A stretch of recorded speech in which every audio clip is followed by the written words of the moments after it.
Have you ever pondered about the true value of a single coin? How it's not just about the metal it's made of, but the potential it holds? The parable of the loaned money, also known as the parable of the talents, brings this very question to life, taking us on a journey of trust, responsibility, and the essence of true value. Picture this. A master is preparing for a long journey. He calls his 3 servants and entrusts them with his wealth.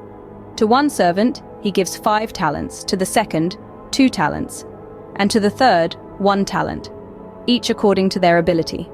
The master then sets off, leaving the servants to their own devices. The first servant, the one with the 5 talents, immediately puts his master's money to work. He trades with it, invests it, and by the time the master returns, he has doubled the original 5 talents to 10. The second servant, who received 2 talents, follows suit. He too invests wisely and doubles his master's money. But the third servant, he who received just 1 talent, was fearful. He didn't want to lose his master's money, so he went and buried it in the ground. When the master returned, he had only the original talent to give back. Now, you might think, well, at least he didn't lose anything. But the master was not pleased. He praised the first 2 servants, calling them good and faithful. They had taken a risk, used their abilities, and multiplied their master's wealth. But the third servant, he was called wicked and lazy. He had not lost anything, true, but he hadn't gained anything either. His fear had held him back from realizing the potential of his talent. So, what does this parable teach us? It's not just a story about money. It's about the potential that lies within each of us.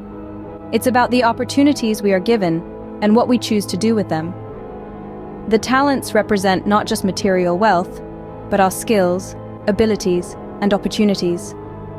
The master, who is a symbol for God, distributes these talents based on our individual abilities, but it's up to us to use them, to invest them, to multiply them. The servant who buried his talent didn't lose anything tangible, but he lost the opportunity to grow, to prove himself, to make a difference. The parable of the loaned money, then, challenges us to reflect on our own talents. Are we using them wisely, investing them, allowing them to grow?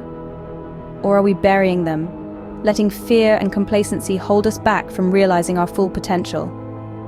So next time a single coin catches your eye, remember the parable of the loaned money.